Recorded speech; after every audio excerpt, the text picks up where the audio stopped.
Hello friends, welcome to my YouTube channel sketch craze. My dear friends, last video में मैंने आप लोगों से कहा था कि मेरी जो अगली वीडियो आने वाली है वो यूपी पर होने वाली है। अब यूपी पर होने वाले होने का मतलब कि इस बार के चुनाव में बीजेपी को यूपी में बहुत कम सीट मिला है। क्यों मिला, ये कारण जानने की कोशिश करेंगे। तो वीडियो स्टार्ट करने से पहले, कारण जानने से पहले दो लाइन में बीजेपी वालों को बोलना चाहूंगा कि बीजेपी को यह लाइन याद आ रही होगी कि हमें तो यूपी वालों ने लूटा, इंडिया अलायंस में कहां दम था। हमें तो यूपी वालों ने लूटा, इंडिया अलायंस में कहां दम था। हमारी किस्ती वहीं डूबी जिस राज्य में सीट सबसे ज्यादा था। ठीक है, ये लाइन यूपी वालों को बहुत, बीजेपी वालों को बहुत अच्छे से याद आ रही होगी। अब बात करते हैं कि कारण क्या रहा। तो कारण स्टार्ट करने से पहले थोड़ा सा मैं इतिहास में जाना चाहूंगा। 2019 का जब चुनाव हुआ था उस वक्त बीजेपी 80 में से 62 सीट पर विन किया था। इस बार 24 में जब चुनाव हुआ तो बीजेपी 80 में से 33 सीट पर ही विन कर पाई। कहा 62, लास्ट टाइम के लोकसभा चुनाव में विन किया था, इस बार के लोकसभा चुनाव में 33। तो 49% के आसपास का डाउनफॉल रहा, बहुत बड़ी एक गिरावट हुई। तो क्या कारण रहा ऐसा कि बीजेपी को ये डाउनफॉल देखना पड़ा। तो इसके मुख्य कारण ये थे। पहला ये मैं कहना चाहूंगा कि बीजेपी, ऐसा खबर मिला कि बीजेपी ने जमीन अधिग्रहण किया। ठीक है, अब वहां पे मेरे कुछ दोस्त हैं, उन्होंने ऐसी खबर दी कि बीजेपी वालों ने जोर जबरदस्ती करके जमीन अधिग्रहण किया। इसकी मैं पुष्टि नहीं करूंगा, बट उन्होंने ऐसा बताया। ठीक है, अगली ये बात भी खबर रही कि बीजेपी जब स्टेट के चुनाव हो रहे थे यूपी में ना, उस चुनाव के वक्त उन्होंने युवाओं को या यूपी के लोगों से बहुत वादे किए थे अपनी मैनिफेस्टो में, जो कि अभी तक बीजेपी वालों ने पूरा नहीं किया। चाहे वो महंगाई की बात करो, बेरोजगारी की बात करो, युवाओं को रोजगार देने की बात करो।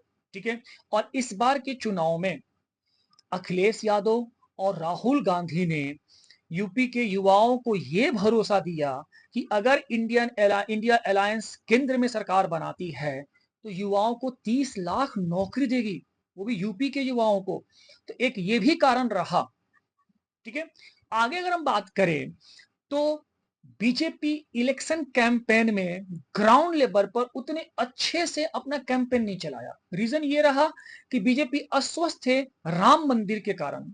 उनको लगा, बीजेपी वालों को लगा कि राम मंदिर के कारण लोगों का सेंटिमेंट बीजेपी के साथ जुड़ गया है, जो शायद ये सफल नहीं रहा।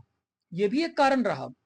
ठीक है, आगे अगर बात करें तो दलित समुदाय, हाँ, याद रखिएगा 2019 में दलित समुदाय ने बीजेपी वालों को बहुत प्यार दिया, बहुत जोर लगा करके, या कहे तो खुशी खुशी बीजेपी वालों को वोट दिया। लेकिन इस बार दलित समुदाय ने बीजेपी वालों को वोट नहीं दिया। कारण ये रहा कि जब भी वहां पे इलेक्शन कैंपेन हो रहे थे तो राहुल गांधी, अखिलेश यादव जी चुनाव कैंपेन के दौरान दलित समुदाय को ये कह रहे थे कि अगर बीजेपी 400 सीट के साथ या 400 प्लस सीट के साथ केंद्र में सरकार बनाती है तो आरक्षण खत्म कर देगी।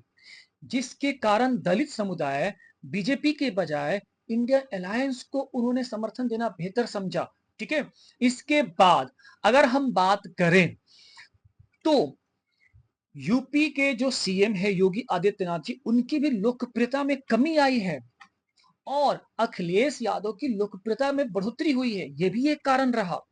ठीक है, आगे अगर हम बात करें तो बीजेपी के केंद्रीय मंत्री हैं परषोत्तम रूपाल जी, जिनके बिगड़े बयान के कारण यूपी के जो राजपूत समाज थे वो भी बीजेपी से कहीं ना कहीं नाखुश दिखे हैं।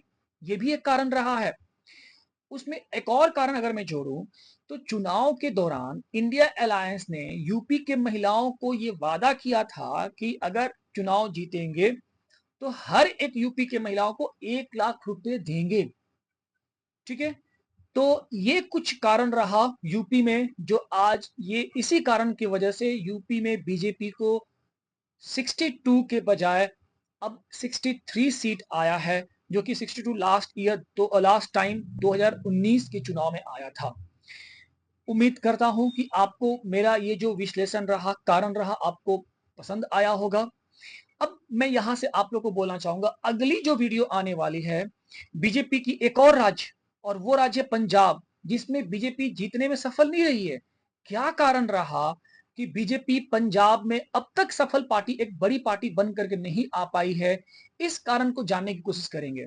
जुड़े रहिए मेरे साथ स्केच क्रेज पर।